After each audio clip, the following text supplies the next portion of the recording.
Good morning, Linda here from Huttons Valley Permaculture. One of the big things I learned during my Permaculture Design Certificate course was the value of chop and drop.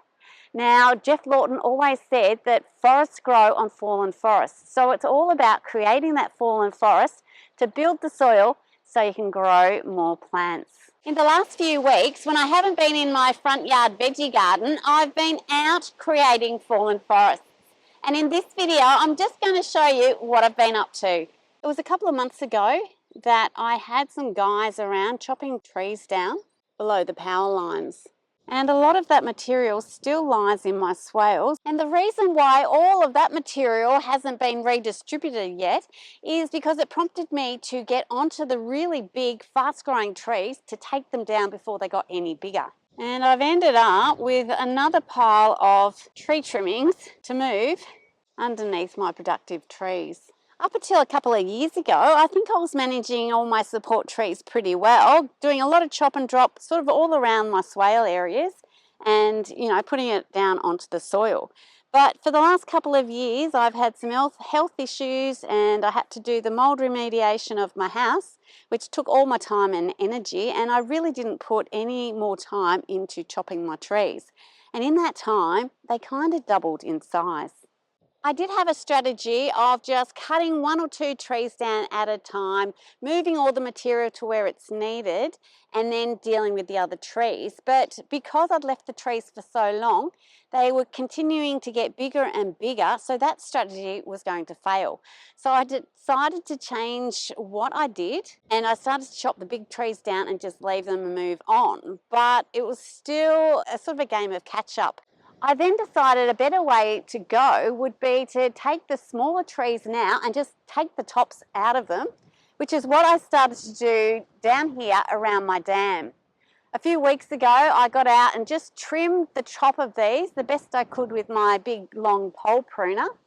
And it kind of made me feel a lot better knowing that at least that height was taken out of them.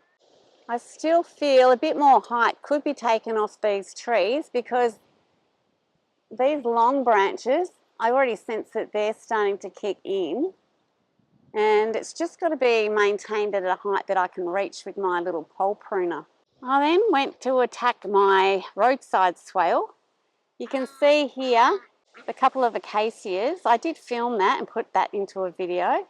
I did replace those large acacias with some Tagasasti that I dug up from my front yard and transferred to this swale, and they're doing quite well. I have taken down a few trees just at this end here and have still got this one tall one to go. This one's a bit hung up there, so I need to just get my pole pruner and take it sort of down a little bit more so that all comes down. With these couple of roadside trees, I have taken the tops out of those to manage their size. This tree on my roadside swale I took the top out of recently, and same with this acacia. And I've been using the trimmings to help build the soil, which really helps to feed and protect these productive trees. This one is my quince tree. The focus is putting the trimmings around all the trees, and in that way I keep the grassy area to sort of a central part where I can use my brush cutter to cut that down if I need to, and build the soil initially where it needs to be, which is around all the trees and any other little plants that are around. So down this end of my roadside swale, you can still see that's my big tall tree. That needs to come right down. But the height from these probably needs to come down a little bit more even still.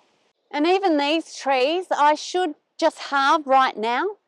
This one, while it doesn't seem very big compared to some of the others, if I leave it, it'll be, another 6 months to a year before I think about it again, and it will have doubled in size. So what I might try and do is get around and really take that height down quite low so that I can then manage the branches that spread out from the central trunk, and it will just make life a lot easier. Having done a bit of work in my roadside swale, I then headed for my bottom swale where I've got quite a few apple trees, all shaded by huge acacias. So next I was working at cutting some of those down, and I've also cut some of the Tagasasti too. The Tagasasti are in bloom at the moment and covered in bees, so I don't want to be taking too much down, but I'm just taking a little bit just to open up the light to the apple trees. This apple tree is my Cox's Orange Pippin, and as you can see it's still in need of pruning and is still being shaded by this tree, but it's really just come into bloom. So I'm going to hold off for a little bit longer until the flowers are kind of finishing. It's important to remember that not only the bees love the flowers, but there's little honey eaters that love it as well. I've still got a bit of a way to go with the trees on my bottom swale, working on these ones. And there's 3 huge trees just here which kind of dominate this bottom swale that needs to be slowly taken down. I'm just going to try bit by bit to get them down, probably not all in one go because I find that pole pruner pretty hard to manage. And worst case scenario is I have to get someone in to do it for me. I find if I can get my pole pruner up there, I can take out the top, then it gets caught by some of these branches and will safely sort of come down. Sometimes it gets hung up like this branch up here, but it just means I just have to manage those other branches and it will kind of drop down. I might need to move my little sheep shelter. That's just a little shelter. I've got a couple around the place just in case, you know, my sheep are lambing and they need some sort of cover. I can put them in there for a bit. So I might need to move that out the way and just kind of fell these trees down into that paddock.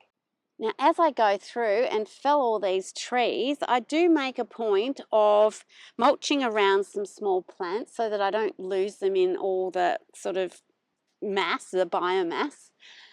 This one is a currant plant, so I've chopped up some of the trimmings from the trees, just small, around this little plant, so it's kind of identified a little bit better and I don't risk damaging it.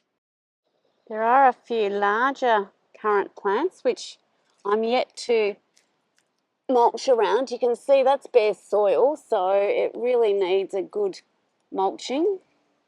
And of course the mulching will also help suppress the grasses, allowing these plants to grow a little bit better. Now I've just piled up some of the acacia here and it's just waiting to be chopped up to put around the currant plants. This apple tree here is my bonza apple and it's the one closest to the dam. When I planted it, it just went straight into clay soil. So over the past 6-7 years, I have been continuing to add woody mulch to it.